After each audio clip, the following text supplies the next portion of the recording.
pelo tempo. Então, são 10 minutos, porque nossos convidados têm horário para voltar para casa. So, we are getting started soon. And today we will try to keep up. We will try to keep up the timing. So every panelist have 10 minutes. And I will be controlling the time today. So please, I'm sorry to be the harsh one, but that's my function here. So we'll try to keep up the timing, okay? And we will start in 1 minute or so. Today, only Papon Kumar will be coming a little late, but we will start without him, okay?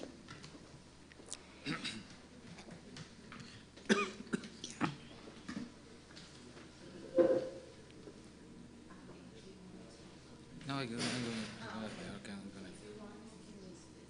Okay.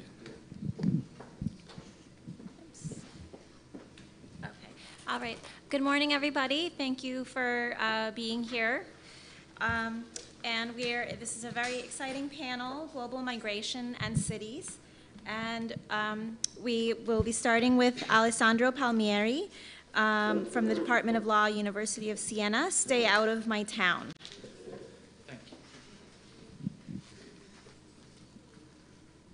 So,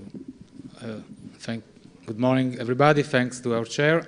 And let me first of all express my sincere gratitude to the organizer of the conference, the Urban Law Center, Fordham, and the Mackenzie University, for having invited me to take part in this event that up to now was very, very interesting, a lot of issues discussed. It's really a great honor to have the opportunity to share my thought on what I believe is one of the crucial issues in the legal treatment of migration phenomena, especially when considered in their interaction with the life of cities and of the communities which live therein. I come from Italy, and my presentation will focus on some fragments of the recent Italian experience, which has, of course, its own peculiarities, but to a large extent it is representative of what is going on in a broader geographic area, the southern borders of Europe, the eastern borders of Europe. And among the peculiarity of Italy, let me first of all just mention 2 points. Italy has coastal lines of 7,600 kilometers, longer than Brazil. And in Italy, we have approximately 8,000 of municipalities. And bear into mind this data. But everyone knows that a lot of migrants are sailing the Mediterranean Sea from Africa and Asia, trying to reach Europe. And a huge number of them arrive to Italy.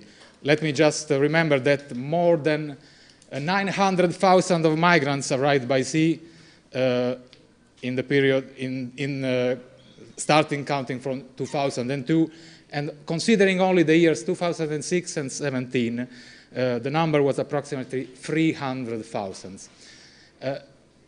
Just an example, the last weekend of May of 2008, approximately 2,000 migrants arrived in Sicily, an island in the south of Italy, on rescue ship between the 26th and the 28th of May. Something is happy, something is not. You see a picture of a boy that was born on a rescue ship on the 26th of May, but very often there are wrecks, a lot of migrants die while sailing the Mediterranean. This is just one of a long chain of episodes that have been occurring during all the last years. So not considering the completely irregular migrants, there is nowadays the problem to host, at least temporarily, the significant figure of non-EU citizens, migrants from everywhere. So the first move, see there is system, but let's go on. The first move, you see now the picture of the so-called camps or facilities or reception centers. This move ought to be provisional, but soon revealed to be quite stable. Collect a large group of migrants in existing facilities, former military structures, like one you see in the picture, other abandoned public-owned buildings, or to build new camps. Quite often, these facilities are isolated, are very far from the towns, from the cities. Summarizing and trying to simplify a complex matter, these facilities were and are similar to prison, more similar to prison rather than to hospitality centers. I quote a title of an article that was published on the New York Times 5 years ago that spoke about Italy's migrant detention centers, and they are cruel. Indeed, let me say a few words about the case of one of the centers located near the city of Bari, the south of Italy, in the premises of a former airport.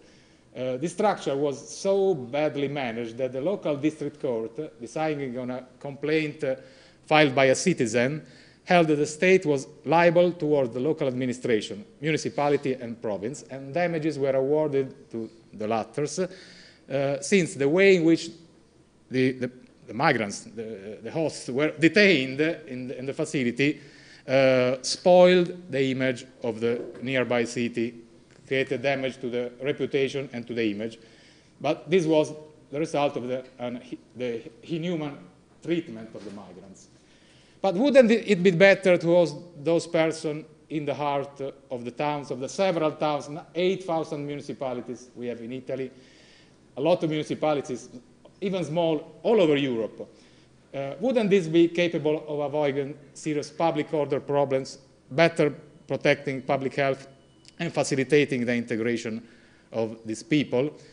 In the absence of a clear strategy from the central government, a number of local administrations have created obstacles to prevent hospitality in their territories. And some of these obstacles affect not only those who seek asylum, the so-called refugees, but all types of citizens of several non-EU countries. So there are some absolute bounds. Here in this slide you can see an ancient map of the Irish city of Galway, which was surrounded by walls, like all the medieval cities and the cities in Europe at the beginning of the modern age. This city was surrounded the walls with the exception of the area facing the sea. So according to a decree that I remember in this slide, a decree enacted by the city council at the beginning of the 16th century, neither owe nor max shall strut or swagger through the street of Galway.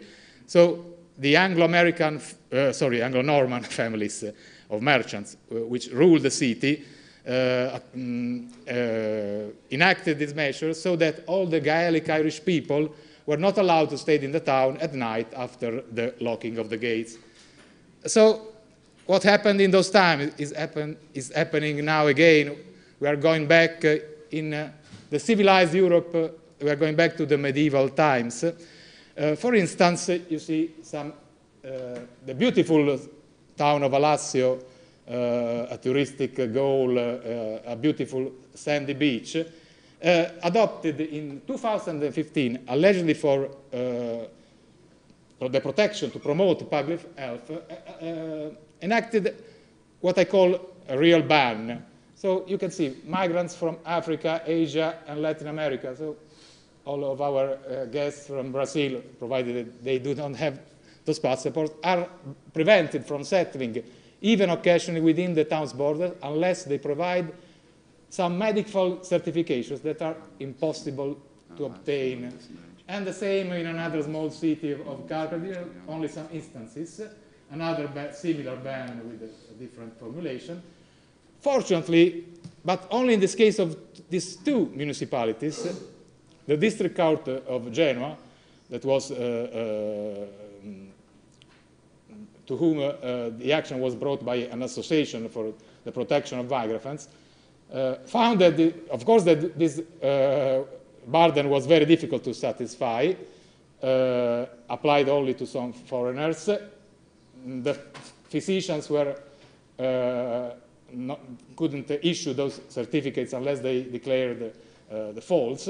These were discrimination based on nationality, race, and ethnicity, and so they were illegal, and this court, the judge, issued an order to cease and desist. But there are several municipalities where these orders are still in force.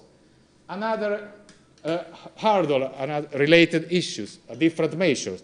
So it would be, considering the structure of the country, but in general of the majority of European countries, it would be preferable to have a relatively small number of migrants distributed in different towns, not, of course, in those camps that became prisons, or in the large cities where they are attacked by criminal organizations. This would require that they live in apartments, and the owner and some owners of these apartments would be ready to conclude agreements with public bodies in form of lease, of gratuitous loan, so that their apartments could be destined to the hospitality, especially of asylum seekers. What happened? Some municipalities, I say some, but there are several, especially in the northern part of Italy, that is the richest part, issued another so-called special orders, extra ordinem, which imposed to the owners willing to give their apartments onerous encumbrances, very strict burdens that usually are not required to normal owners who want to let or conclude accommodate agreements. So not only previous information, but also a lot of information to transmit periodically, for instance, in a municipality every 15 days to the local council, how many people, where do they come from, the health condition, with problems also related to the respect of data protection laws. And I have to say that also in this case, there have been reaction against this unfair measure. The prefecture of Milan, the prefecture in Italy, is a local branch of the central administration responsible for the public order, invited some majors to withdraw the provision, but these letters sent to the majors have no binding force. But in a recent case, the only one, as far as I know, an regional administrative court, in the judgment of May the 2nd, voided the decision taken by the mayor of one of these cities. The decision was based on technical reasons. It was the lack of an adequate motivation to the order. So one cannot say that this even, let's say, not so strong reaction, although not so strong, they have a great significance. So they witness that the measures, thank you, are illegal. I'm going to finish. Since they infringe some of the basic rule of administrative law, they are inconsistent with the constitutional provisions, inconsistent with the charters, sovereign national charters of human rights. But this is not enough. Just very quickly, of course, orders are valid until they are voided. And this is not a better way to reach the goals of protection, integration, security of people. So setting aside ideological views, academics, politicians, high-level public officers, and the representative of the association who want to assist migrants have to ask clear guidelines for the government, have to push for the beginning of the dialogue between governmental authorities and local authorities. They are the ones who have to manage the problem. So the task cannot be left entirely to the judiciary. The problem must be necessarily managed by the central government in cooperation with the local bodies. So thank you very much for your attention. I hope you to see in Siena a city that, let me say just one, although it's a city surrounded by walls, it's not like the city I mentioned. One of the inscription on one of the doors you see in the bottom of the picture is in Latin, Cor Magis Tibi Sena Pandit. Siena opens his heart more than the gate you see over, down there. So thank you very much again.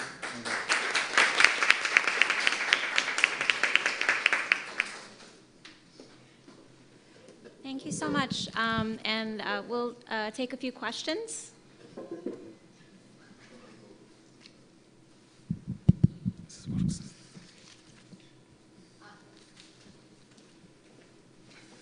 You will need to come up here because it ran out of battery.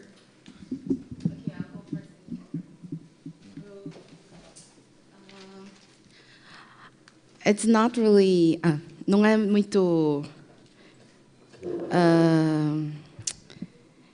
muito relativo à sua apresentação, mas eu gostaria de ouvir um pouco o caso recente agora, faz umas 2 semanas, da Itália, com o barco que não conseguiu chegar e a crise diplomática que está tendo com a França e toda essa questão.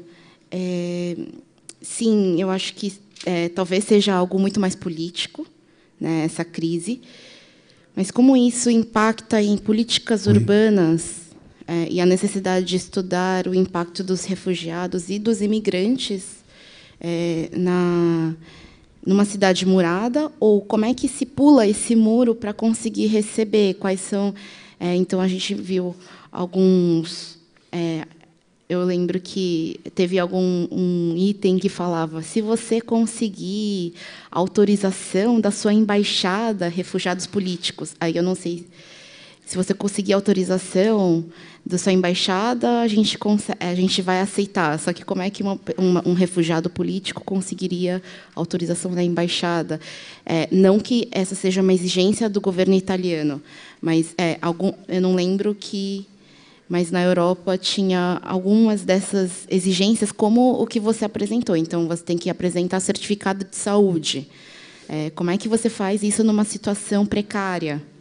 Então, quais são os impactos? E se você vê algum impacto nas cidades? Reformulando minha pergunta, você acha que essa crise diplomática que está acontecendo hoje terá algum efeito nas nossas cidades ou nas cidades, na política urbana, para os refugiados e imigrantes? Obrigada. Thank you for your question.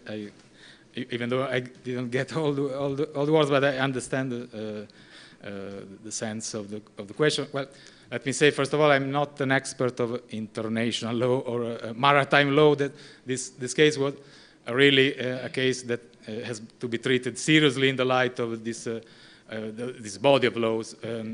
I'm also would like to talk about the current Italian politics, and because things are changing so fast that I don't have an answer.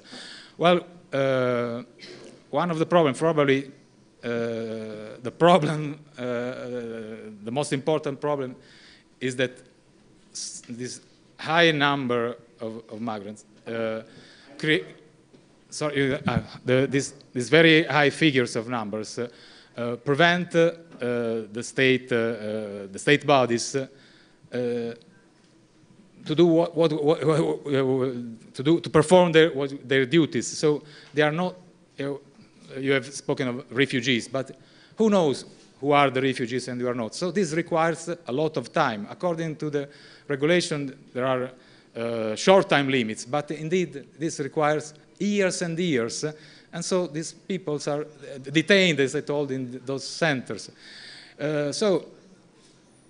Probably the whole problems cannot be resolved not even at the Italian or the national level. But this is a problem that ought to be resolved at the sovereign national level, for instance, at the EU level. But let me say just only this. European Union has left alone Italy, Greece, and to a certain extent Spain. The northern European countries not only have enacted bans, but as far as I know, even some, for instance, Hungary in its constitutions have declared that they do not want migrants. So I probably have not answered your question, but this is my view. So thank you. I mean, it's a very troubling set of dynamics, and I'm curious about two things. One, are there any local governments, like Siena perhaps, but other local governments in Italy that are taking affirmative steps to welcome migrants at all. In the United States, politically, a lot of local governments are being very active in providing sanctuary, or they call them welcoming cities. And there's a big fight between the national government, the Trump administration, and states that are conservative, and then cities, mostly cities, who believe that they have a moral obligation and an economic imperative to welcome migrants. And legally, the federal government is trying to shut this down, but they're losing in court. So I'm curious about whether that dynamic is playing out at all in Italy or elsewhere in Europe. And then are the local governments who are really bearing the burden of this migrant crisis doing anything to force the EU to act? Because it really does have to be an EU-wide. Is there any leverage there? Maybe you can take one more question. Yeah, yes, sir. What you described in your presentation,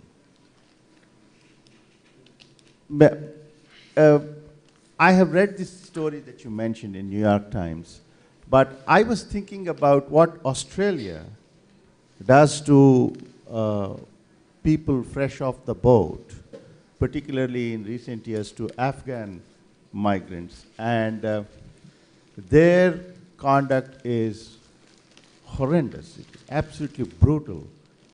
And within Australia, except for some progressive elements, by and large, people do not oppose the government's policies. At least that's the sense I have. Is that the situation in Italy as well? Is there a volume of public opinion that opposes this? And secondly, this issue lies at the intersection, as Nestor indicated, of international law, foreign policy, and autonomy of cities, local bodies, and so on. Have any attempts been made in the light of these sorts of developments to clarify the powers of different agencies? And has there been a debate on this? Thank you. Thank you.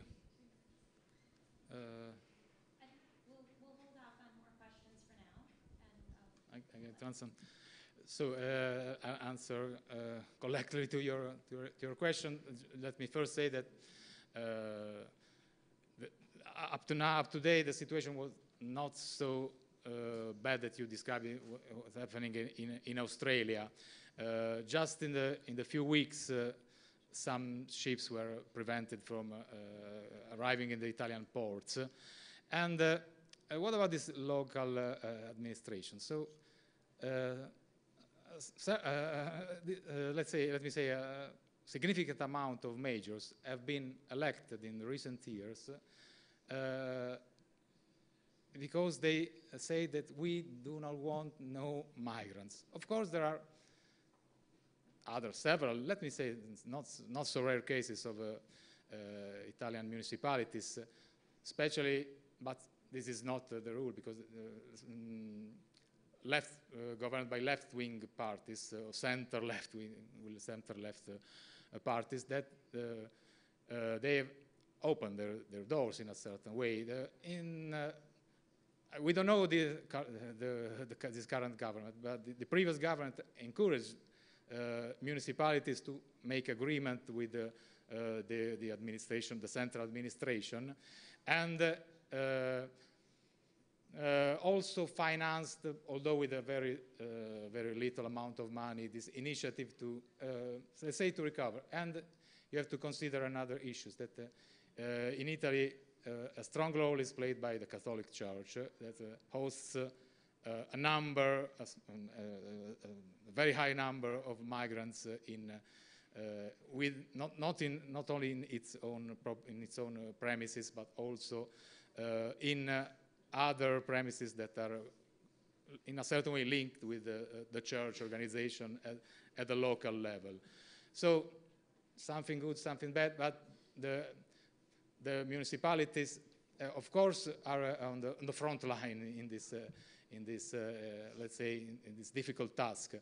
Their voice cannot be heard at the European level, but we have organizations that of majors in Italy that are able to dialogue, or could be able to dialogue with the government, but there are no money. So I'll give you some figures. For each migrant, 35 euros are, and amongst these 35 euros, 2.5 euros go to the migrant and the other for hospitality. So it's very difficult with this amount of money to guarantee a good level of hospitality, not considering those the abusive conducts of some associations that pretend to help migrants, but they indeed are bribers. They commit briberies.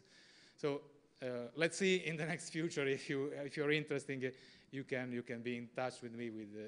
This is a crucial stage for all Europe, all European politics. Great, thank you so much. Thank you. Thank you. Thank you.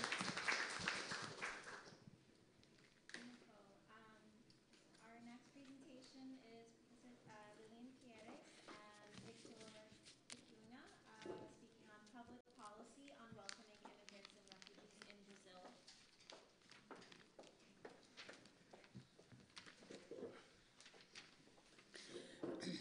Bom dia a todos, mais uma vez bem-vindos. E a nossa apresentação hoje é o início de uma pesquisa, né, que a gente se propôs a fazer diante desse cenário bastante intenso de movimentação e como uma preocupação muito grande de como as cidades devem estar organizadas e se organizarem. Aqui no Brasil, a gente ainda não teve nenhuma questão judicializada sobre isso, mas nós tivemos questões institucionais, com um movimento e uma entrada muito grande no norte, né, do nosso país. Aquelas cidades por uma questão econômica, se diziam não suficientes para receber e acolher aquelas pessoas, e começaram a comprar passagens e deslocá-los para o sul do país, especialmente em São Paulo. Desse movimento, que já tem algum tempo, se instituiu uma preocupação de como receber esses imigrantes. E, então, o que a gente vai apresentar para vocês aqui é a primeira experiência no país de um centro de referência para assistência aos imigrantes, onde a gente tem dois poderes, a União e o município, e a sociedade civil organizada. E, dentro dessa linha, eu acho que a gente tem que repensar e retomar. Eu acho que a provocação do Thomas ontem foi muito boa sobre a questão da função social da cidade. E em pensar como a cidade precisa estar preparada e desenhada, incluindo essa população que se movimenta. E que, invariavelmente, a gente acaba tendo uma mão de obra totalmente sem nenhum tipo de proteção, quer dizer, quando a gente chega no ponto deles conseguirem ter um trabalho, né? Então, essa é uma preocupação do mundo e que o Brasil também se insere. A gente não tem a movimentação e o recebimento como a Europa, claro, mas, dadas nossas condições com ausências de base, como a gente já colocou aqui, com muitas coisas a serem feitas, é muito importante e necessário que medidas sejam tomadas. Então, é um início, de novo, de uma pesquisa e uma apresentação desse centro que é bastante exitosa, ainda muito pequena diante da dimensão do nosso país, mas uma muito necessária. Quem vai apresentar é o Vitor. Ele trabalha, inclusive, no centro de referência, com uma atividade bastante intensa com os locais.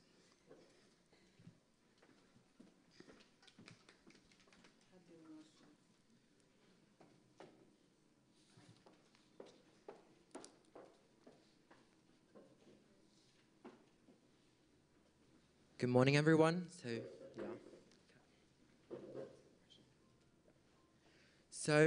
Good morning. I'm so happy to have you all here today to speak about immigration in my country. And it's my first presentation, so I'm kind of nervous, so please forgive me in case I skip anything. So just to set a context, I'm going to start from the conclusion of my paper, which actually regarded that Brazil has always shown itself to the world as a very welcoming and a rising nation. And that reflected not just on in the legislation of the city of São Paulo, but the federal legislation. And this legislation enabled the maintenance of this center, the reference center and assistance for immigrants in the city of São Paulo. So this is completely related to the performance and to the way Brazilian government has shown itself through decades. So this is basically what I want to lay great stress on. And São Paulo, setting a brief context, is the 10th richest city on the planet. And we had, in 2016, 32% of all regular immigrants in Brazil, according to a federal report from federal police. This is brief pictures of my lovely city. We have to mention, unfortunately, the legacy of slave trade that has shaped, in a brief start, actually in the start of the 18th century, immigration in the city of São Paulo because of the slave trade itself in the country. And Brazil was the last country, American nation, to abolish slavery in 1888. As well, we had more traditional and kind of after this slavery period, we had in the city, we hosted Portuguese nationals, Italian nationals, Japanese nationals as well, people from Syria, from Lebanon, Spain, Germany. And I want to highlight that Professor Lillian's great-great-parents are on the picture. They are the Italian nationals, so she actually said, so I could put it on it, so yeah. And just numbers on immigration, so we had a peak in immigration in the year of 1895, and you can see in the blue graphic, which almost reaching about 200,000 immigrants, that's, yeah. And now having some kind of constitutional outlook, we're going to look through the federated entities that make the Brazilian government what it is today. We have 4 entities. We have the states, the union, the federal district, and the municipalities. We have sidelined the federal district because it's like a state, like the 26 other states we have. But it has some particular characteristics because the capital, Brasilia, lies in it. But basically, these entities are independent and rely on self-governance and autonomy.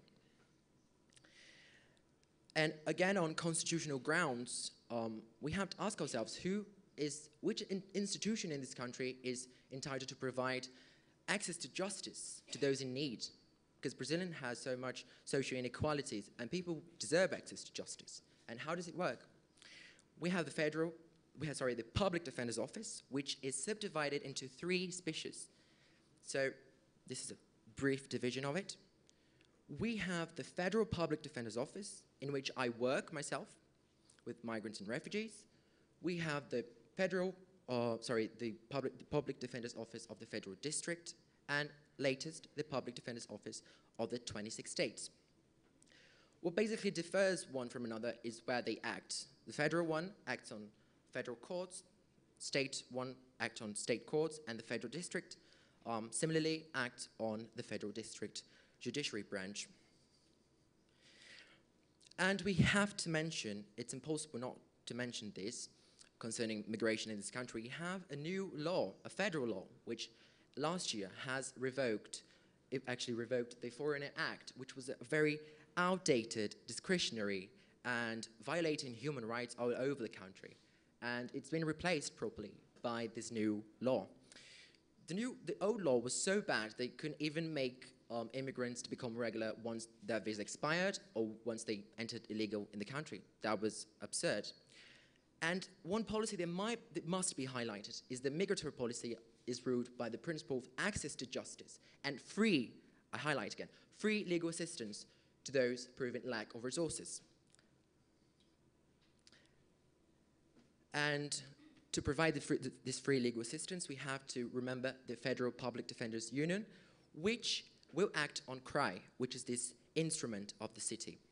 So talking about, again, the city of São Paulo, let's get a timeline on how it worked. In 2013, we had the municipality showing up with the program of goals and the objective number 9. We had a promotion of culture and citizenship and appreciation for diversity. completely different from the scenario we have in the world nowadays. So that's something I do take pride in to say about my country.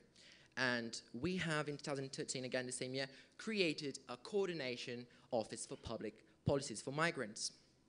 And in 2014, the object of my paper was implemented, which is CRY. And 2 years later, we had legislation, a municipal legislation being sanctioned to maintain these policies on migrants, and especially on Article 6 of this legislation, it highlights the importance of CRY to the city. So how was CRY implemented? How was it done? I mean, did it have subsidies for that? Was it expensive?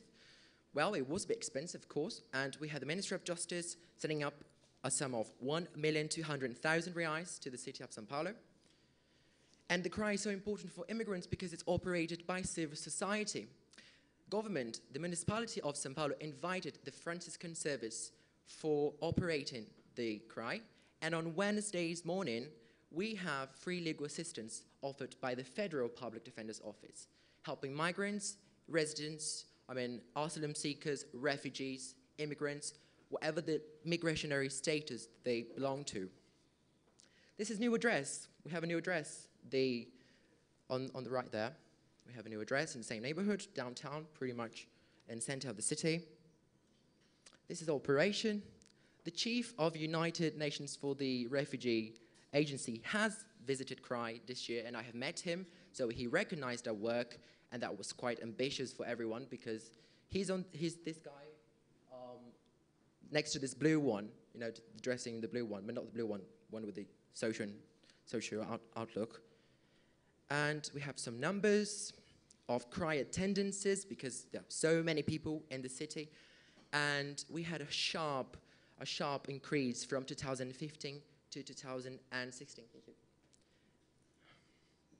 This is what I just wanted to highlight, the total amount of attendances among psychological, legal assistance, social assistance, and that's very important. And CRY has earned international recognition from the Organization of International Labour Organization, and that has to be stressed just to make ends meet. And just to end this presentation, the New York Times has once said that migration is not an undignified exit at all. Thank you.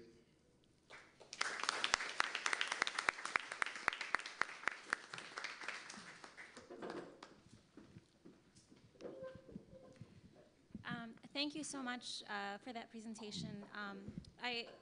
In listening to your presentation, I was thinking about how this past week when we've been visiting in Sao Paulo, in the museums like the Afro-Brazil Museum and the Brazilian art in MASP, seeing how the culture of Sao Paulo, the people, really place an importance on humanity and place an importance on recognizing all of the different groups. And I think that it's important for other countries to follow this model of placing this importance on humanity in conjunction with the office and the law. And so does anybody have any questions or comments for this presentation? We have one over here.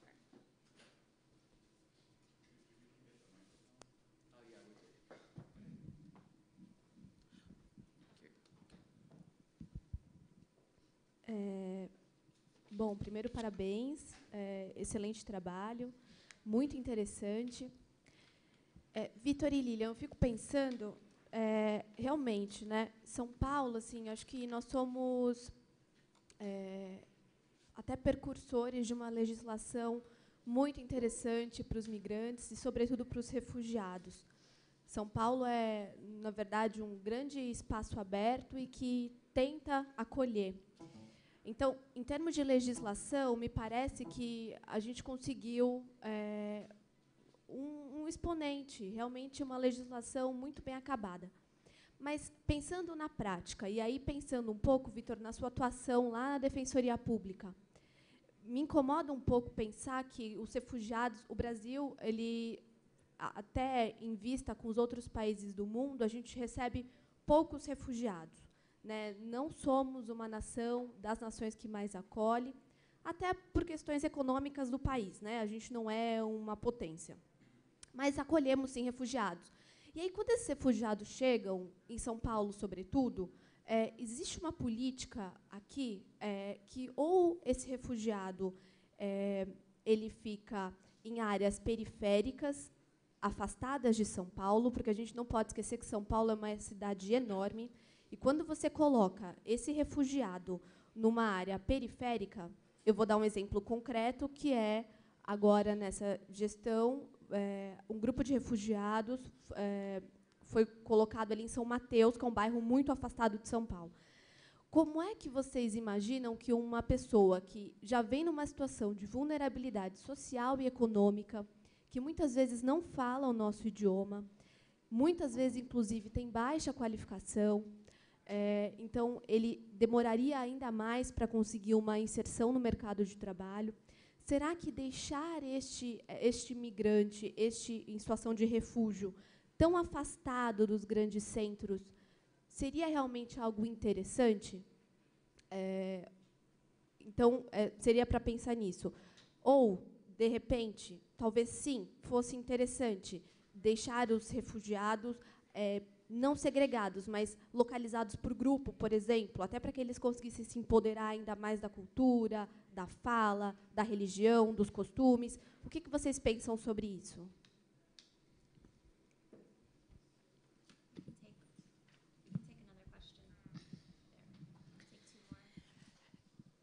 Bom, a gente tem uma política. We're just going to take 2 more questions. And then Okay. Thank you very much for the presentation. And my question is, you mentioned that São Paulo was authorized to manage some immigration problem, right? And what if some immigrants entered São Paulo and moved to another city or states, or like union, as you mentioned? The authority of São Paulo seems to solve the problem of entry of immigrants. What about the migrants of these immigrants? Thank you very much. Olá, bom dia. Parabéns pela apresentação. Queria saber se a universidade aqui, o Mackenzie, tem alguma participação nesse projeto ou não. Okay. Pronto? Bom, a primeira questão que eu vou responder é com relação à forma de chegada. Então, o que São Paulo, o que o CRAI disponibiliza? A possibilidade de documentação e de inserção desses imigrantes. Então, eles recebem um documento provisório, que é um papel, na verdade, até toda a documentação sair. Se eles saem da cidade de São Paulo, vão para outros estados, eles continuam com essa validade de documento. O que a gente conseguiu com o CRAI é que, se houver a perda desse documento, eles imediatamente voltam para o CRAI para poder solicitar a sua permanência. Se eles saem da cidade de São Paulo, nas outras cidades ou estados não existe um centro como esse. Então, eles precisam procurar a defensoria local para tentar, novamente, estar dentro da regularidade. Então, eles são reconhecidos, mas há uma dificuldade de operacionalização. O CRAI oferece um lugar com rapidez de atendimento. Então, as outras cidades e estados os recebem também, mas não têm esta eficiência no atendimento. Com relação a essa questão de localização, esse é um grande desafio que nós temos. Nós criamos um instrumento de acolhimento, de implementação de direitos, sem dúvida alguma, é um lugar que eles podem buscar auxílio, mas a cidade ainda precisa ser pensada e repensada. A gente tem o problema ou deles estarem em locais muito distantes, esse bairro de São Mateus, a cidade de São Paulo é muito grande, é um bairro muito longe, desprovido de transporte, de acesso ao centro. Ou, então, eles estão localizados na região central, e aí com um problema muito sério de acomodação. aonde lugares muito pequenos ficam com muitas famílias. Isso traz um problema de saúde, de segurança. Existe uma realidade muito grande que esses edifícios, como eles são muito antigos, muito mal conservados, não é incomum que a gente tenha casos de incêndio. Então, essas pessoas perdem o pouco que elas têm, inclusive aquele papel que elas conseguiram no CRAE.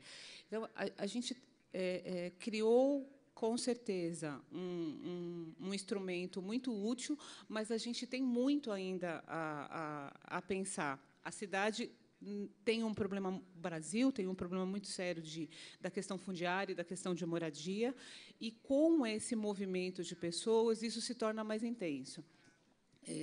Se pensar onde eles vão ficar, né, onde a gente colocaria, a cidade teria que estar já, seria o ideal, preparada para todos, né, para a gente poder espraiar conforme a vontade, a necessidade de cada um deles se mostrasse presente.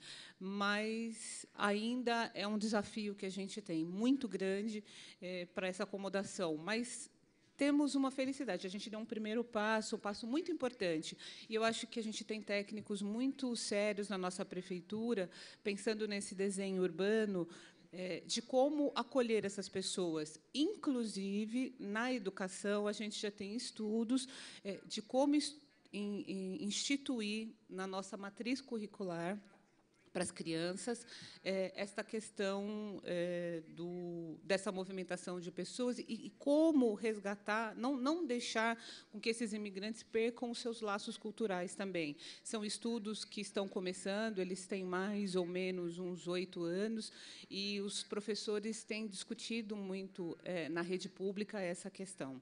Então, a gente está caminhando, não temos, né, esse desenho pronto, mas a gente tem pensado muito nisso, e isso tudo me traz um pensamento muito forte sobre a função social da cidade. Eu nunca tinha pensado nela com tanta força. Eu acho que todas essas necessidades, elas trazem uma reflexão muito grande para isso. E a gente tem uma última pergunta, se tem a participação do Mackenzie, né? Oficialmente, não.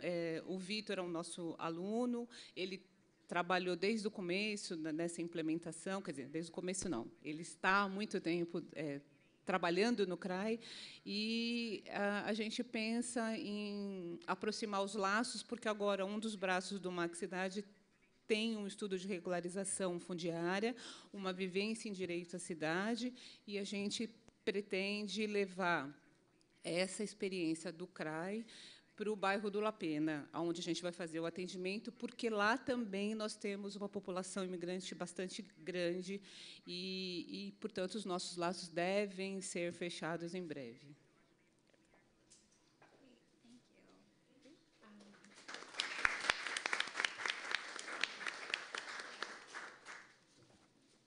Okay, and our next presentation is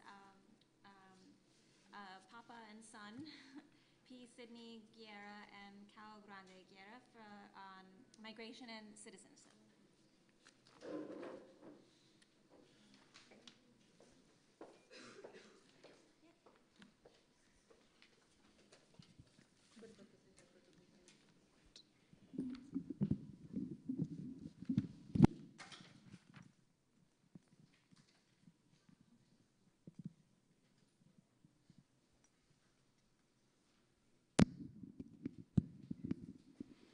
Bom dia a todas e a todos.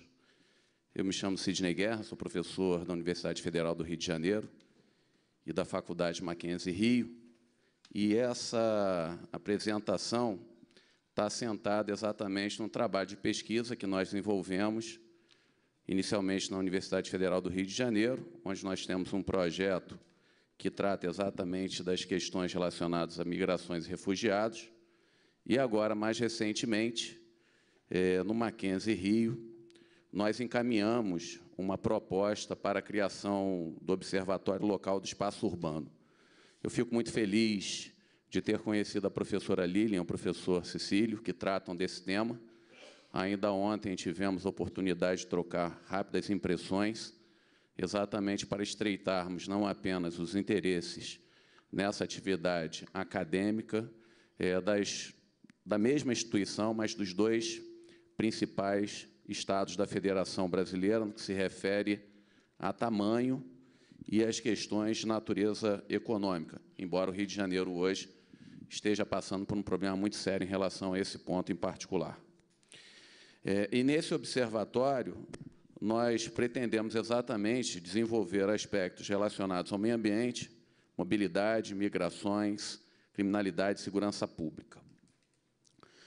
A questão que envolve as migrações não se apresentam aí, portanto, como aspectos novos, muito pelo contrário. Desde que nós nos entendemos enquanto civilização, o fenômeno migratório já acontece há muito. E essas mudanças ocorrem em razão de vários aspectos. Problemas econômicos, problemas relacionados a conflitos armados.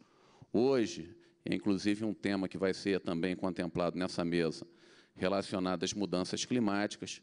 Portanto, isso tem trazido uma série de implicações no aspecto econômico, social, político e, naturalmente, jurídico para todos os povos e para todos os países.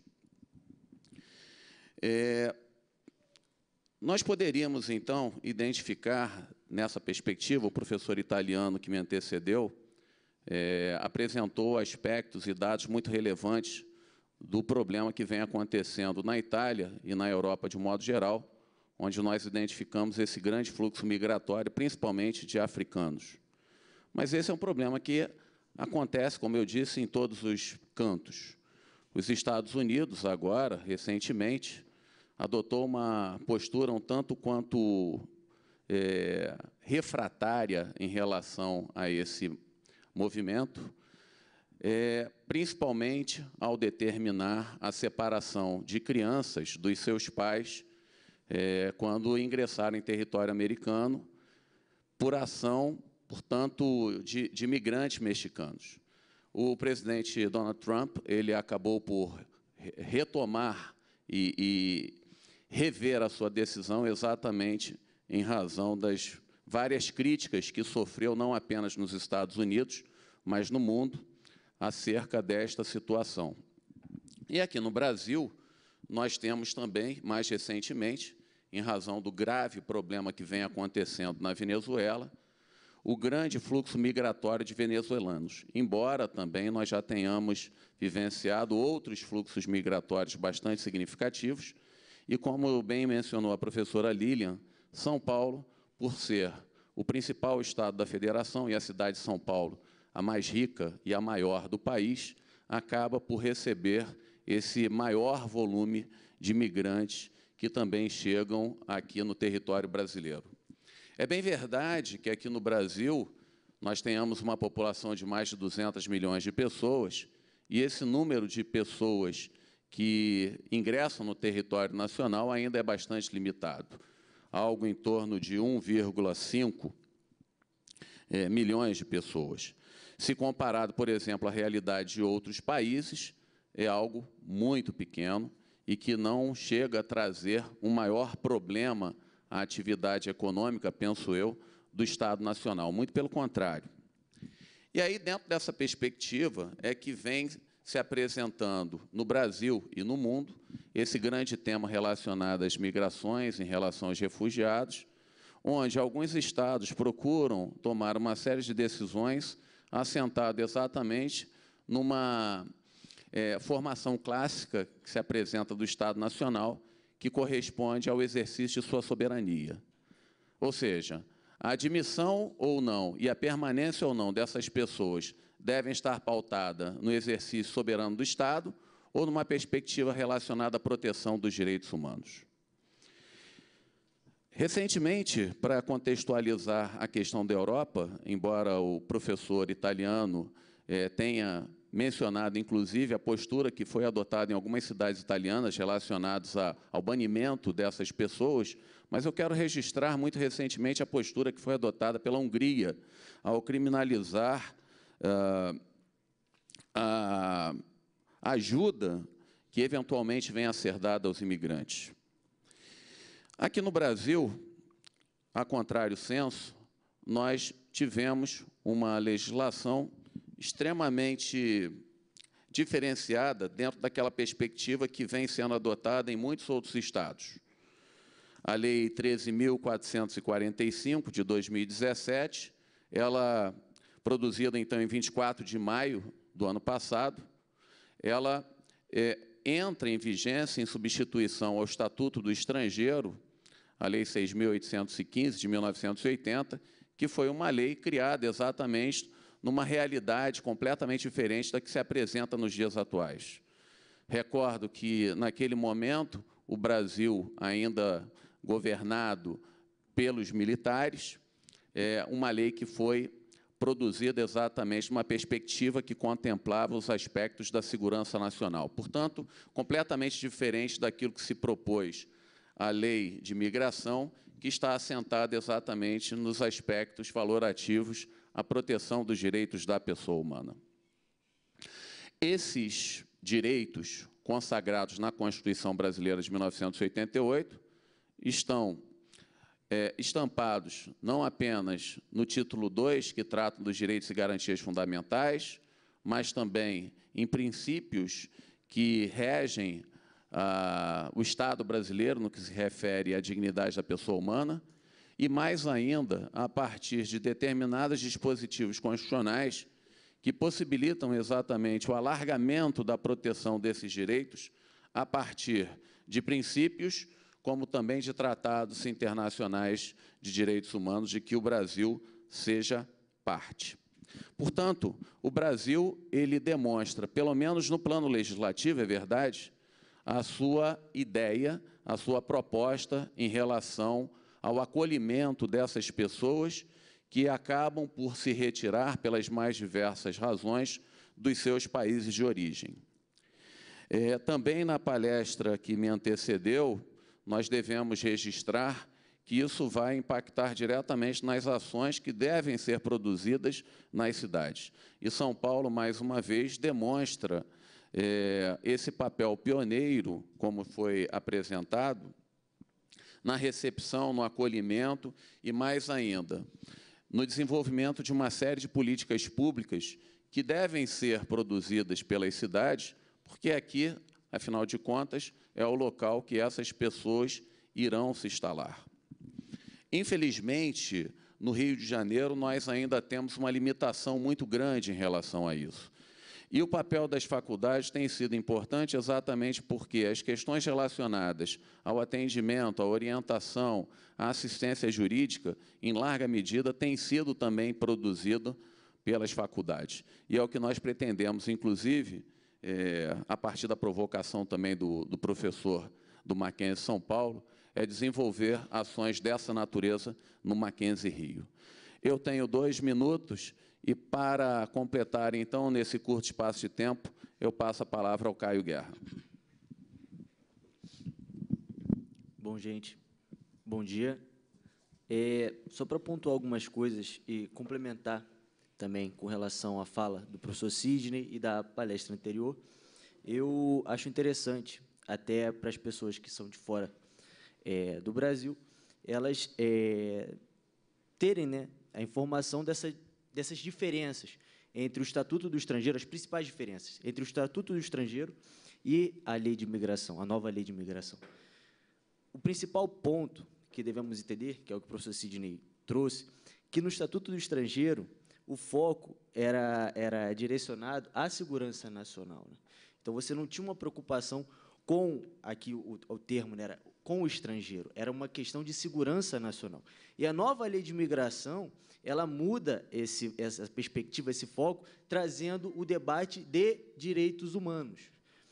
Um outro ponto, que esse Estatuto do Estrangeiro, ele era incompatível com a Constituição Federal e os tratados internacionais de direitos humanos, enquanto que a nova lei de imigração, ela encoraja a regularização migratória, o migrante regular fica menos vulnerável, tem oportunidade de inclusão social e ele deixa de ser invisível.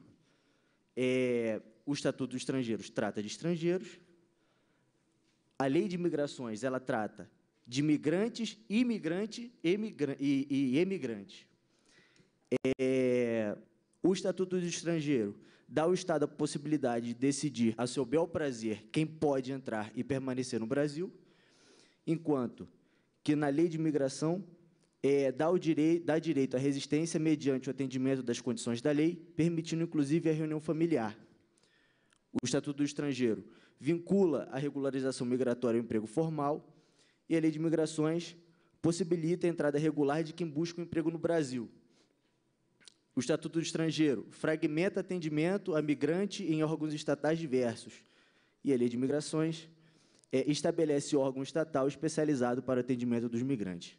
Bom, aqui a gente começa a observar, de fato, então, essa diferença de tratamento, né, desse estatuto comparado com essa nova Lei de Migrações. E isso, trazendo para um plano prático, saindo desse aspecto normativo, somente normativo, e fazendo aqui uma provocação para um debate, como o professor Sidney apresentou, a Prefeitura de São Paulo, ela traz, dentro da Secretaria de Direitos Humanos, porque tem a Secretaria de Direitos Humanos aqui dentro da estrutura da cidade, uma coordenação, né, que trata sobre imigrantes. E ali, a gente pode observar que tem, no Dia dos Refugiados, foi celebrada atividades, né, tiveram atividades lá no CRAI, 10% de vagas de bolsa de trabalho para jovens imigrantes, enfim, várias atividades que, de fato, conseguem trazer esses imigrantes para a realidade da cidade, uma realidade prática, uma realidade fática. No Rio de Janeiro, se você for buscar dentro da estrutura, isso eu estou falando da estrutura da Secretaria da cidade do Rio de Janeiro, nós temos uma Secretaria Municipal de Assistência Social e Direitos Humanos, e lá não temos uma coordenação ou algo que trate especificamente sobre os imigrantes. Então, a partir daí, podemos já observar dificuldades de como aplicar aquilo que está na lei federal, aquilo que a lei traz, que é, de fato, uma evolução, de fato, é um avanço, mas, quando a gente traz para o plano prático, temos dificuldade. Então, já estourou o tempo, infelizmente, tive um pouquinho de tempo, mas acho que fica por aí mais uma provocação para debatermos essa dificuldade de implementação e o avanço que São Paulo teve e o Rio de Janeiro nós não temos, infelizmente. Ainda não.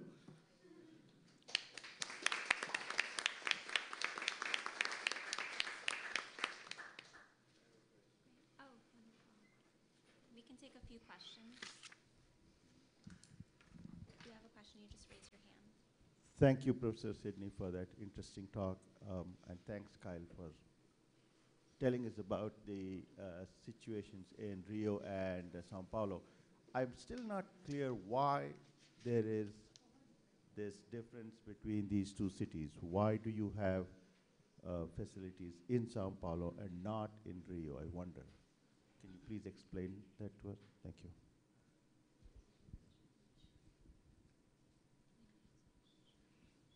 Any other questions?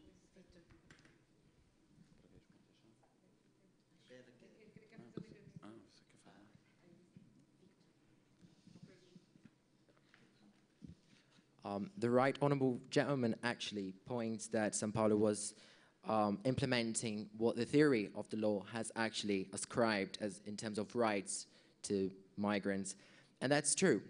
And a couple of services that CRI provides to immigrants, not just the legal assistance that has already been mentioned, we can highlight that encourages employers to find their credentials, their information for them to get jobs. So it's very important so they have a way of livelihood in the country. I mean, you want to stay, settle, become a developer, how can you do that without a job? And it offers, again, Portuguese language courses and chat groups and workshops, and it makes appointments to people at federal police, so whenever they have to go to federal police, either to sort something out or to do anything regarding their paperwork, they have a way to do that through the system. They already make appointments for them. And we really hope that Rio de Janeiro may have that very soon, because it's an important city. It's just such a rich and wealthy city, and a global city as well. São Paulo is. Thank you.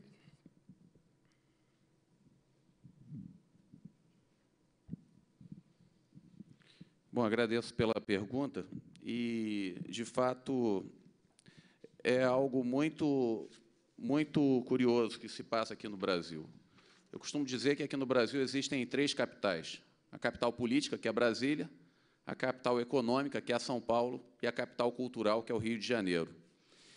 E, hoje, infelizmente, o Estado do Rio de Janeiro e a cidade do Rio de Janeiro, por consequência, passam por problemas muito sérios, relacionados à corrupção, inclusive. Então, a atividade econômica no Estado do Rio de Janeiro hoje é bastante limitada, passamos problemas seríssimos em todos os campos, e isso acaba também por influenciar no desenvolvimento de políticas públicas em vários segmentos, ou seja, da não efetivação de políticas públicas e, nesse particular, também o não alcance relacionado a essa temática. Então, de fato, aqui em São Paulo, eles já conseguiram se adequar de uma melhor forma para que seja dado cumprimento a esta lei, mas, infelizmente, isso não tem sido uma regra no Brasil. Nós ainda estamos a dar uma maior efetividade no que se refere àquilo que se propôs à lei e à realização de políticas públicas, não apenas de acolhimento, mas de atenção e da prestação de uma série de serviços. Eu vejo que, no Rio de Janeiro, em função disso, nós temos aí questões relacionadas à vontade política, mas, principalmente, em função desses aspectos, a atividade econômica, que hoje está bastante limitada no Estado e, portanto, também nas cidades.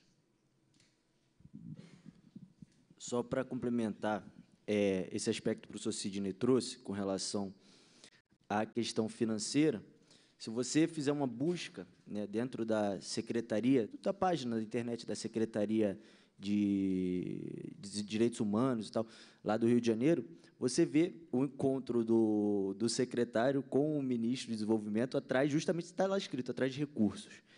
E no dia que tivemos a celebração, né, do Dia Mundial do Refugiado, enquanto aqui em São Paulo tiveram atividades desenvolvidas no CRAS e tal, para fomentar, enfim, essa educacional, né, algo nesse sentido, no Rio de Janeiro tivemos fotos e, enfim, celebrações nesse sentido, algo mais político, como o professor Sidney também trouxe.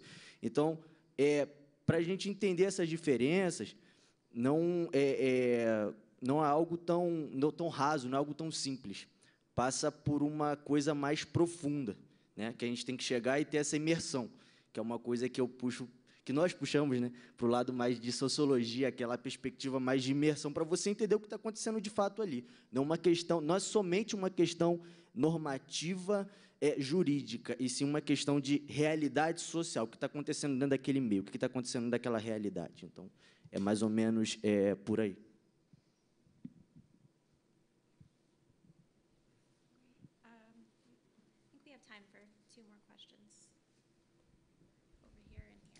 Thank you. Actually, I would have a question for Professor Palmieri, if that's all right.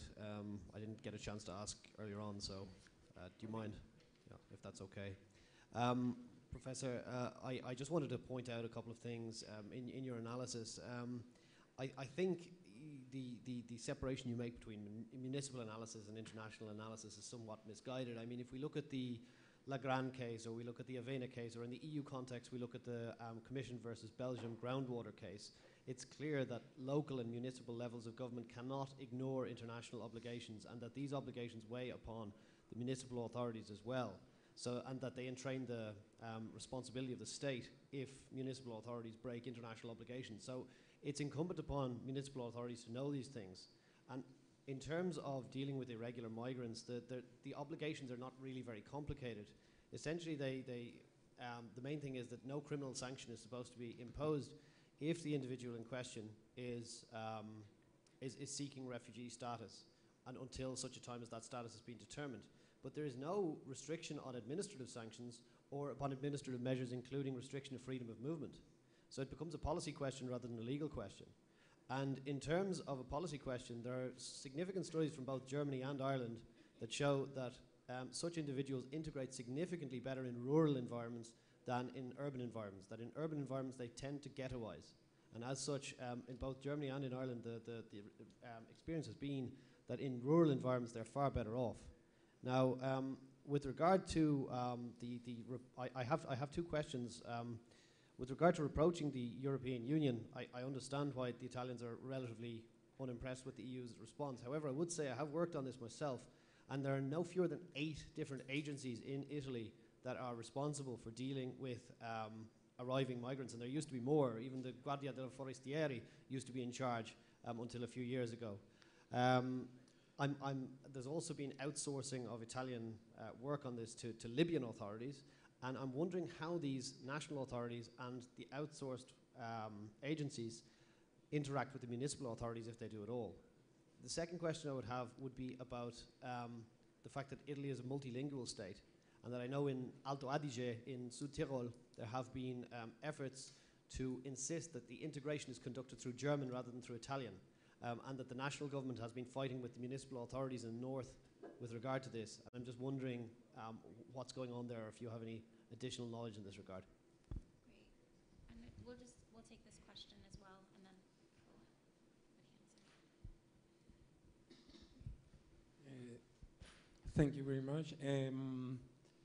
I would like to, first of all, I think it's very interesting, this issue. I'm from Colombia, and we have had in Colombia a huge problem with migration, with internal migration and international migration now, with the problem with Venezuela. But one of the most important problems there is housing. So I would like to know if here in Sao Paulo you have some special housing program for migrants, or it is not part of all the services that the municipality have to the migrants. Great. Okay. Do you want to respond first, and then? Okay. Just a few words. Your question involves very complex matters, and I confess that in relation with some of them, I'm not an expert at all. But of course, as you pointed out,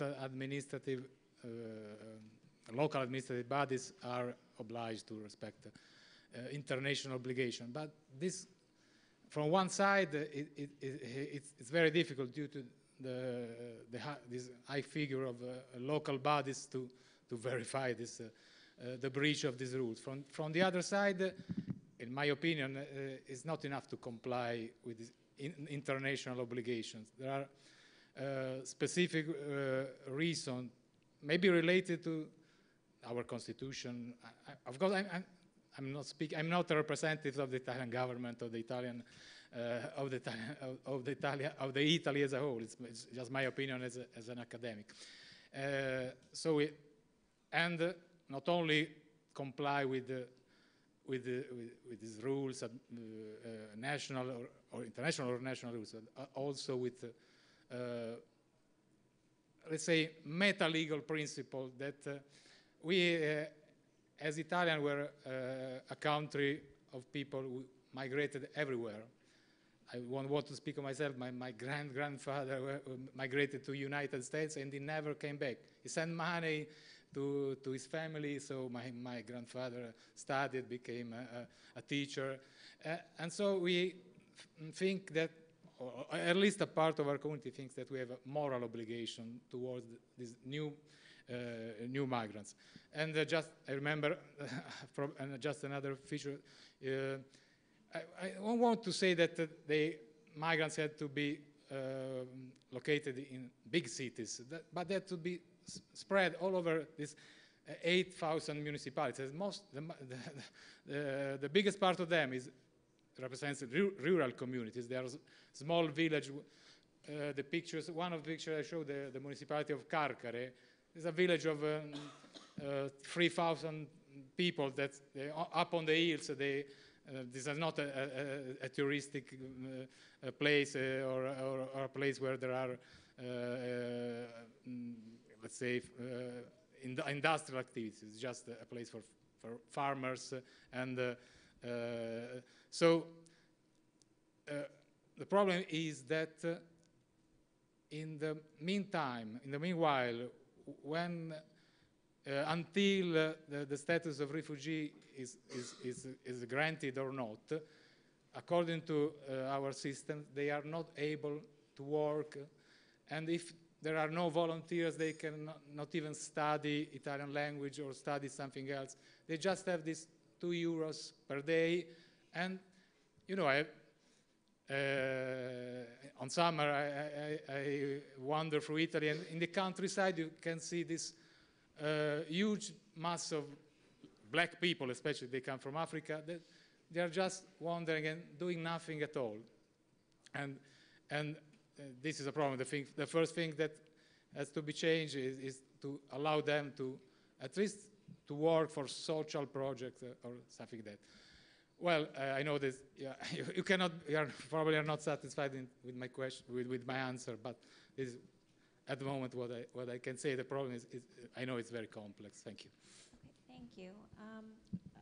I think at most a 1-minute response to the housing question for Sao Paulo. Who would like to respond to that question?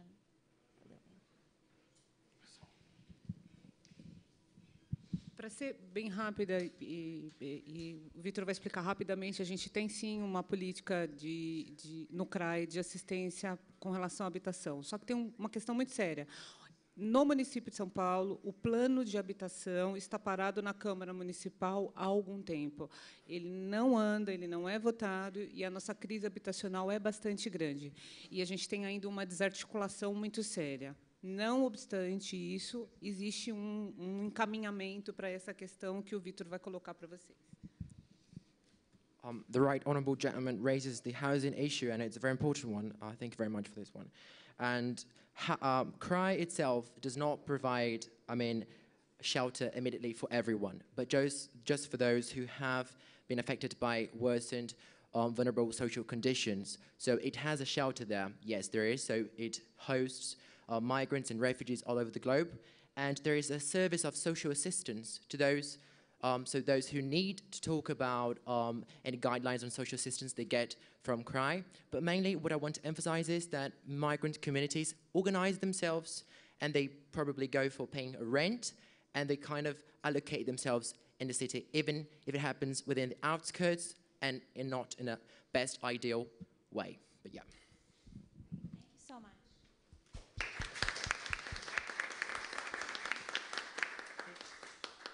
Okay, and last but not least, we have Papun Kumar Dev presenting on safeguarding the climate refugees in Global South.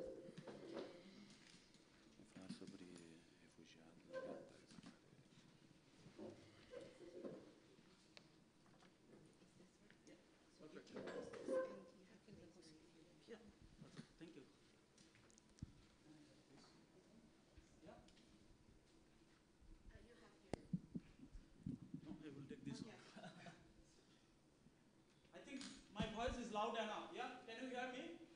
Yeah? Oh, okay. Sorry. I thought it is much better rather than putting two things in the hand. Anyway. So, this is Papon, and I am actually originally from Bangladesh. But last 6 to 7 years, I am working in Germany. So, I worked with Technical University Berlin. And today, actually, I think you already got some impressions about these immigrants, migrants, and so on. So in these 10 minutes, actually, I would like to build up a story. And in this story, each of everyone will take part. So the first thing is that, if you remember, like in my childhood, I can easily remember that there was a program that you can see also in the newspaper, that you can see that why today is a special day. Suppose today is the 22nd June. What has been happened in the previous years? So if you think about that, today is 22nd June, maybe in 2019 you can say today it was a Brazil match, World Cup match. But if you look back in the previous year, I just wanted to show you that there was an event between June 20 to 24. Is there anybody who can remember what was that event? Anybody? Seems like from the behind? No? Actually, in this time, there was a big tropical cyclone, and this was the first tropical cyclone where landslide has been happened. It happened in the Gulf areas, and this tropical storm, this called Cindy. If you look here, that it has a destructive effect on different countries like in Mexico, Jamaica, and Honduras, and also some parts of US.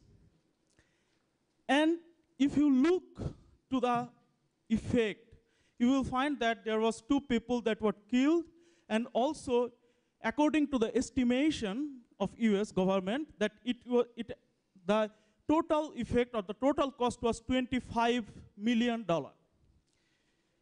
There are some pictures here that you can find that there were some problems and so on. But if you really look at the history, this actually is not an individual case. This actually happening in several parts of the world, in several countries, maybe around the year. If you see the last IPCC report, International Panel on Climate Change, and if you found our disaster graphs, not only in terms of meteorological, in terms of hydrological, in terms of climatological, in terms of geophysical, and so on. So like droughts, everything, floods, cyclone, you will find that all types of disasters are nowadays increasing. The frequency has been increased. Also, the intensity has been increased. According to the report in 2012, IPCC said that the frequency has been increased around 10%, and the intensity, it has been increased more or less 10 to 25%. It depends on case to case. Now, if you go through that all the destructive cyclones what had been happened in last 50 years, then you will find such types of database there.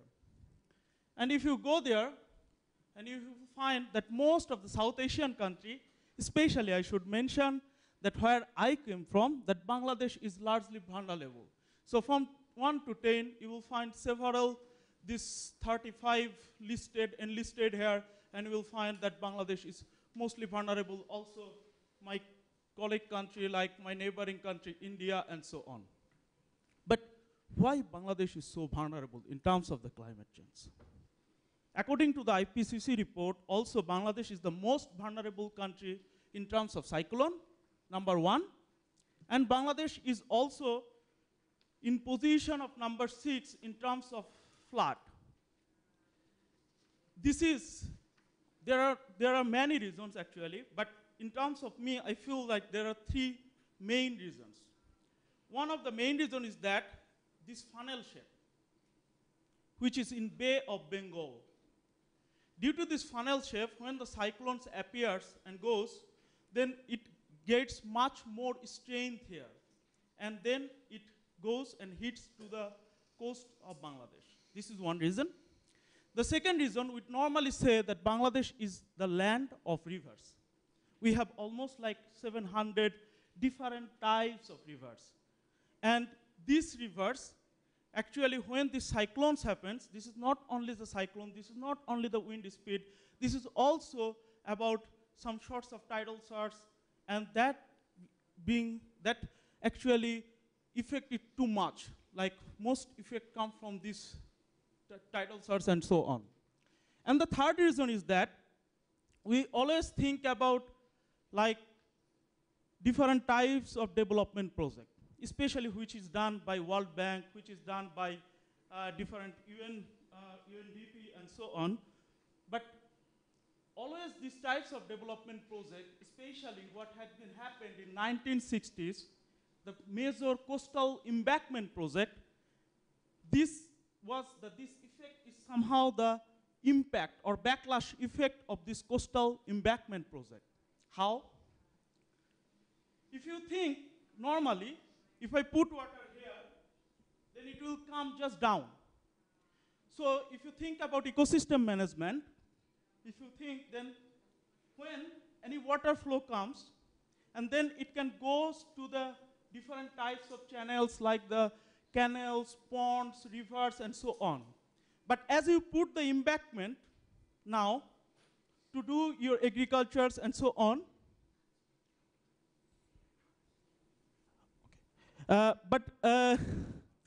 but as you think about this thing, so as you put this embankment, so this water is not flowing anymore. So what happened? Actually, the height of the water is also increased. And also due to climate change, this water height is also a bit high. And then when the water flows, when it tops over these embankments, then it cannot come back. And then you will find that the saline, these areas are largely affected by salinity. So these people, they cannot grow any types of vegetables, any types of sweet products there. Nevertheless, these are some pictures. You can see that what has been happened recently in 2007. I'm sorry, some of the pictures are really dreadful. But if you go to the different parts, according to the geography, the problems are also very different. In some parts, you will find that some problems are really like with waterlogging. Some parts, there are some problems with salinity. And some parts, you will find some problems with drought. So how to react with these different types of problems? And when it comes, suppose when this waterlogging comes, they just come just in the high places, and they just stay there beside the road. Now, what to do with these people? Those people who cannot stay in their home, who cannot grow product in their homeland, where they were used to live maybe 10 years, 20 years, or 25 years. Normally, there are several literatures who actually claim these people as a climate refugees. And that's actually my topic to talk about. And in next 5 minutes, I will tell you that how we can deal with these climate refugees in the global south. First, I know that the term refugee is still a very strong term. So before using climate refugee, I would like to say that who are using this term climate refugee and in which sense. So you can see that here, the major publications, they're saying that climate change will create world's biggest refugee crisis. If you go for the European Parliament, they are saying 26 point, they acknowledge that, and 26.4 million. And that makes like per second, in every second, one people is displacing. Yeah? If you go to the other German organization, Bread for the World, so you will find that climate refugee is also a reality. But the UN organization, especially those who are working in the migration, they don't like to use the term refugee. First of all, International Organization of Migration, IOM, they said, no, we cannot use the term refugee because this refugee term is not acknowledged internationally. There is no international law that can say that these are the refugees. If I say about like UN Habitat, and in the Geneva Convention, they said, who are the refugees? The refugees are those people who cannot stay in their home because they have some sorts of threat that they might die if they stay in the home. So these people, if they cannot stay in their home, they are traveling around. I will just move forward. I will not go each and every case detail. I will just show you some of the examples. Just I would like to show you the UNHCR. They acknowledge that they need protection, but still they don't meet with the refugee definition. If you see the intensity of this problem, especially in Bangladesh, in 2007 you will find that 2 million people have been left, 3,500 people have been died.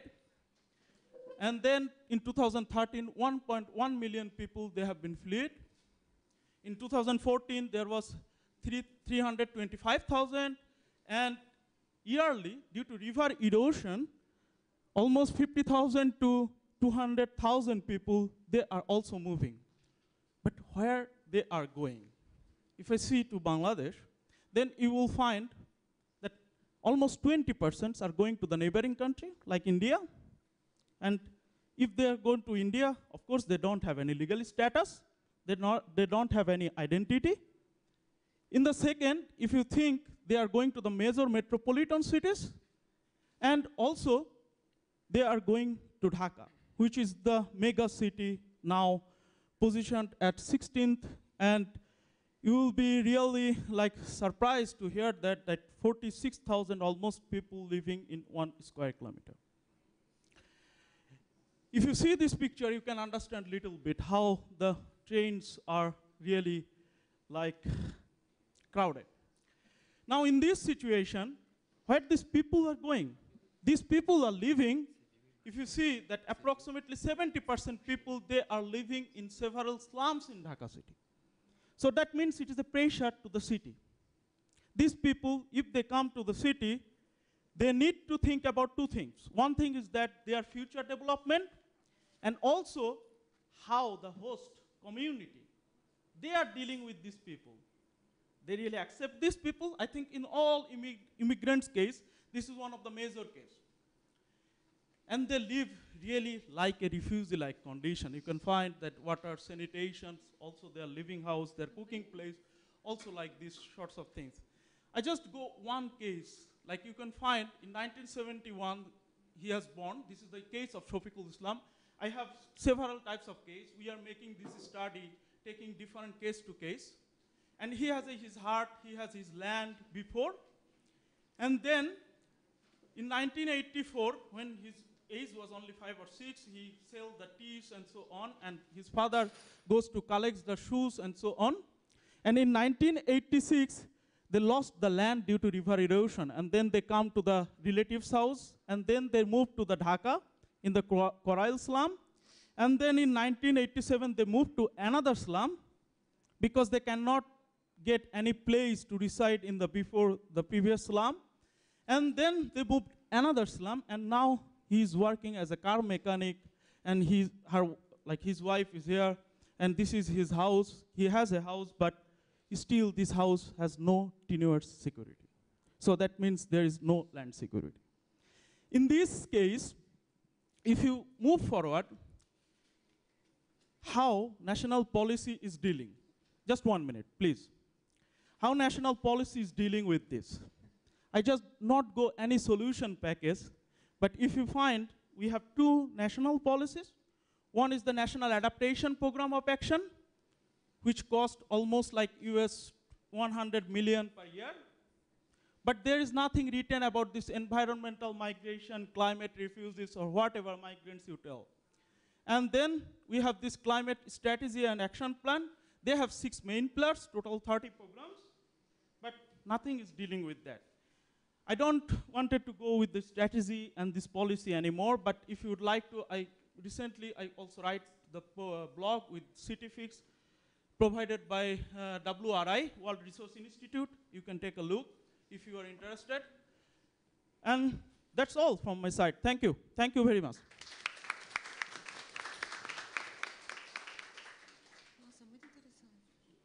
Just before going to the question, I would like to show one slide. Actually, I just went through to what Brazil is doing, what is Brazil's condition in terms of this, especially Sao Paulo. Then I found like there are only these 4 things you can find.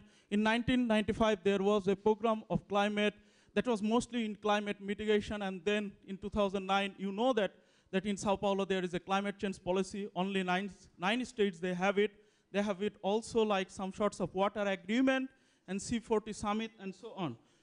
The last thing before you ask me the question, I would also like to ask you that I found that 6.4 million people, they are moving from different Brazilian cities to other parts due to flooding, due to droughts, due to different disasters. So how you are thinking to deal with this problem? Probably that can be a good like exchange, that sharing, that maybe you have already some methodology that how you are dealing in Brazil with this problem. Thank you so much.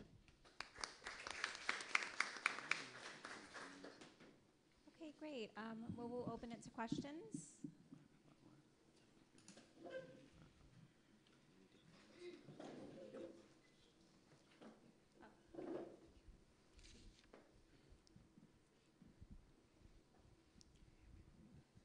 So I'm curious, does DACA itself have a policy around this or a set of policies, and how are they addressing what is essentially mostly an internal migration crisis? Because DACA itself is in the floodplain and has been hit very hard repeatedly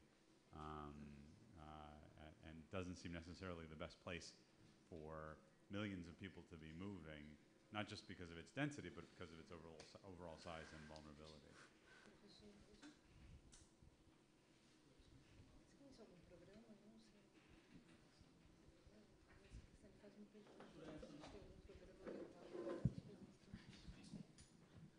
Thank you. As an urban planner, I found like Dhaka is little bit different than many other cities around the world. Why?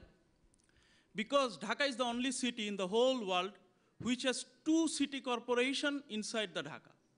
They have divided Dhaka as a Dhaka North City Corporation, and they have divided Dhaka as a Dhaka South City Corporation. So they have two city corporations inside the Dhaka city. This is, of course, betterment of the municipal service providing and so on, but I mentioned this also like Dhaka South City, they have a special cell that works under the Climate Change and Environmental Ministry, and they have a cell like Climate Change GIS database and so on. So they always try to find out, they always try to locate that which peoples are coming, especially they have an agreement with CUS, Center for Urban Studies, and they always try to do the mapping, always try to find out like how many people they are migrating from different countries, from different parts of from the countryside, and how to deal with these people with different types of interventions and so on. But still there is no such types of structured program which can really deal with the climate migrants or environmental migrants or climate refugees. Please.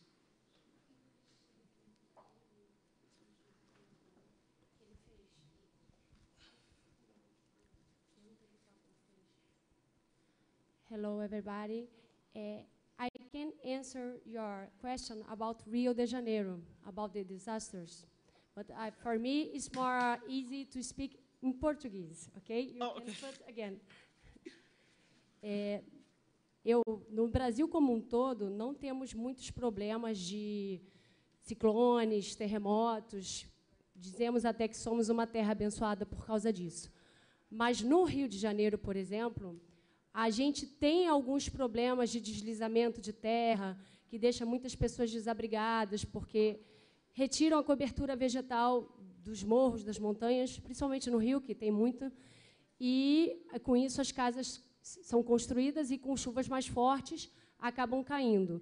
Assim como também o problema de cada vez maior a impermeabilização do solo com asfalto, prédios, construções, retirando também a cobertura arbórea e impermeabilizando o solo, o que provoca ainda mais enchentes, que levam também muitas pessoas a perderem suas casas. Então, acho que, pelo menos no Rio de Janeiro, o próprio homem acaba dando causa a esses acidentes, que, com a ajuda da natureza, acaba piorando ainda mais a questão da habitação e a situação do meio ambiente em si nas cidades. Então, acho que... E não tem uma política justamente para inverter essa situação. Pelo contrário, o mercado imobiliário acaba cada vez mais agravando mais essas situações, porque eles não conseguem... Inclusive, existem leis federais que, por exemplo, protegem as margens dos rios, dizendo que não podem ser construídas casas, e a gente vê que o poder público, com toda força, quer retirar as favelas da beira dos rios, mas permite a construção de prédios e estacionamentos na beira dos rios. Então, ainda tem essa contradição na nossa política urbana. E, cada vez mais enchentes, e ficam reclamando depois de todo o sofrimento, né?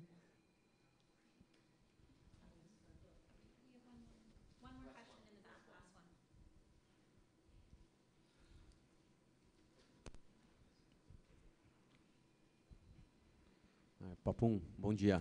Parabéns pela apresentação. Você comentou que não existe uma definição internacional para, né, refugiados climáticos.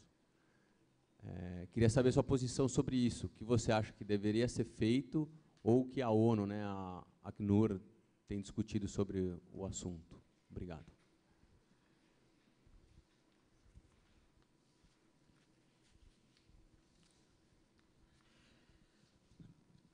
So I think in terms of your questions, I think it is not really the question. It was like more about comments, if I understand rightly, that I feel like, yeah, I'm totally agreed with you that really some sorts of development programs, some sorts of real estate development programs. Also in the presentation, I mentioned some sorts of development programs maybe coming from the World Bank or some real big players, also sometimes not really fulfilling the local need. That's true.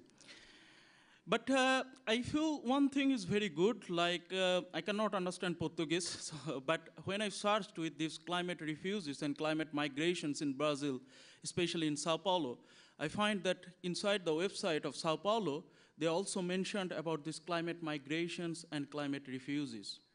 And then there is some, like just only one article referring to IOM and so on, but they have still they are progressing to do some sorts of legislations and so on. That is really like some, I think some really good news for us.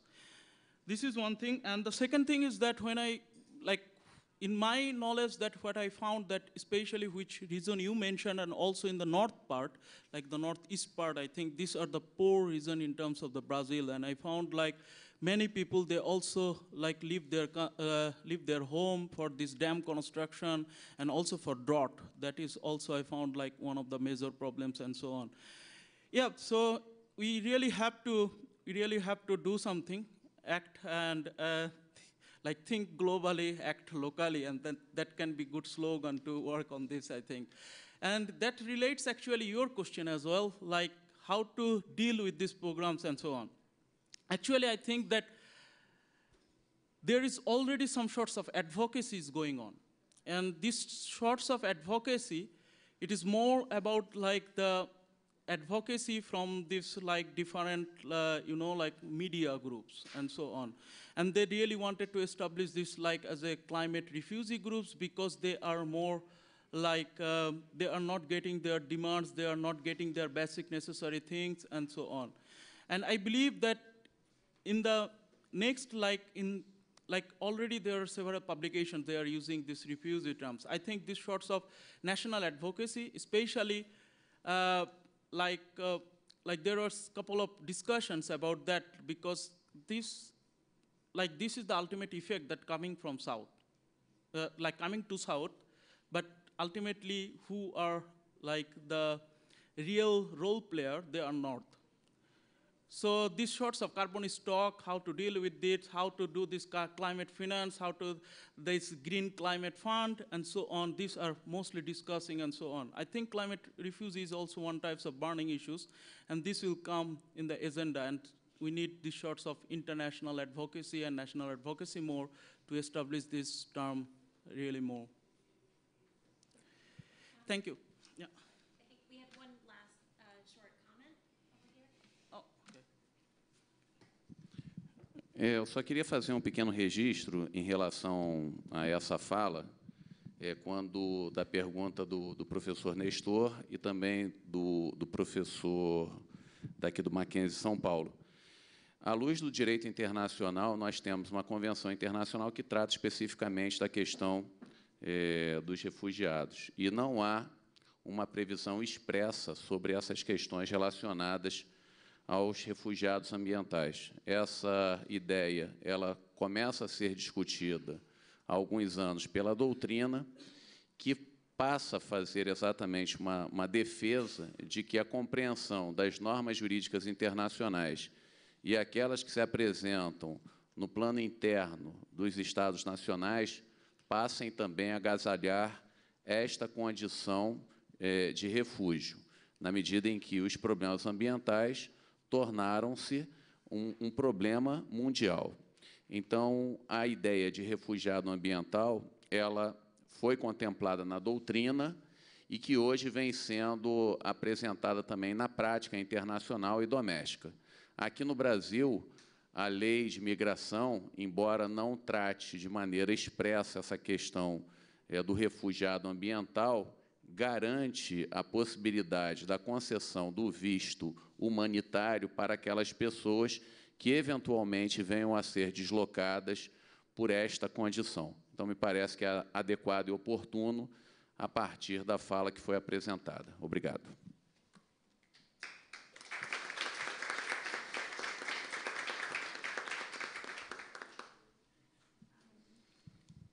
Okay, we are going to take a break, and we will be back here at 10:55 sharp for our next panel. And now we can check the score of the game as well. And right, 0-0. Okay. All right. Obrigada.